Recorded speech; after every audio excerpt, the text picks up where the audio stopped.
Well, hello ladies and gentlemen, and welcome to the Cerberus guide. And in this guide I'll be using the guthan method, so I can get about 15 to 20 kills in a trip, if lucky. Let's just directly move in. This is the gear setup that I take with me. Basically a lot of defense with the DFS. I prefer DFS above the Dragon Defender. You don't hit a lot of zeros on Cerberus, so more defense is always nice. In my inventory I take the helmet and the spear of the guthan set, so I can use that to heal up. I bring an STS, which is I think better than a Crystal Heli or any other spec weapon because you can heal with it. I don't really take the Amulet of the Damned with me. It is in my inventory. You can use it to heal up a little bit more.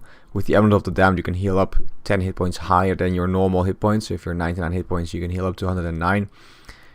Some people think this is amazing to use. I don't really use it myself though. I only take 6 sharks with me and 2 super combat pots. I don't really use the sharks unless I mess up completely. But in theory I can do a lot of kills without eating any food. I take the Tefillery teleports with me, so I can get the Tefillery and just walk there. And well, the rest of the gear, everything is of course replaceable by something less. In this method I am using guthans though, so you will have to have the full guthan set. Alright, well, I can explain how to get there, but yeah, let's fast forward that.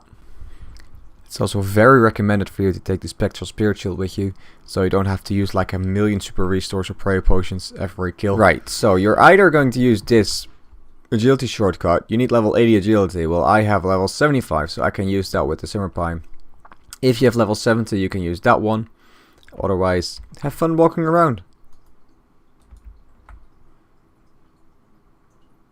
Alright, and we are here. Well, you can choose between all 3 chambers. They are all identical to each other. Yeah, you can check outside whether there's someone inside. And if there's no one inside, you can just happily go in. We are in luck today. And you can start killing. Alright, so apparently the first 3 hits of Cerberus is always mage, range, and melee. If you can time this correctly, as I'm showing right now, mage, range, and then melee, he will not be able to damage you for the first 3 hits, which is great. As you can see, my hit points is lower than about 80 hit points, and that's the point where I start using guthans. As you can see, this is not my first kill in the strip. But every time when I'm below 80 hit points, I take out my guthan spear and I try to heal on crush. Apparently crush is the best style to use, not stab. We just figured that out not too long ago. So use crush either, well, on the hasta and on the spear. As you can see, this kill is not going very well on the healing. Well, this is why I show it. It doesn't always do very well with the guthan. But nonetheless, it's pretty good. In the end, I will heal up, and I will be able to use my my hasta again. And as you can see, I didn't use any food. Now, right now, when he hauls, he calls out his spirits, and the colors work the same as Zora. Blue is mage, red is melee, and green is range. And you have to pray flick according to them.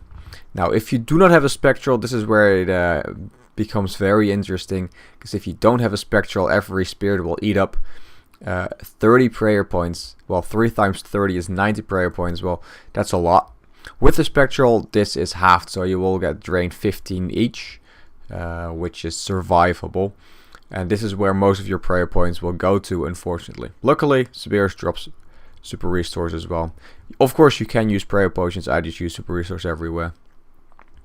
Alright, and for another kill, there is again in the beginning the mage, range, and melee combo, which you can flick, and then I just decided to use the melee protection altogether. You can, however, try like this combination of 3 attacks occurs more often during the kill itself. If you do this boss a lot, you can actually just sort of find out when he is doing that, and you can make sure to pray flick all those hits. But in my opinion, that's not really worth paying your attention to. And again, for the spirits, do not forget to equip your spectral and then mage, melee, and range attack. Do not forget to equip your spectral though. And then back to the DFS, which I didn't do. You should switch back to the DFS for the extra strength and extra defense bonuses. And whenever he calls his spirits underneath 200 hit points left, like he is doing right now, he will also always, or almost always, spawn in those lava pools. So he can run backwards. So the lava pools will be spawned behind you, or further away from where you attack Cerberus. I kind of messed up here, because he spawned a random lava pool like where I wanted to stand. So that was a bit unfortunate, but that's the way it should work. That way you do not get damaged by the lava pools.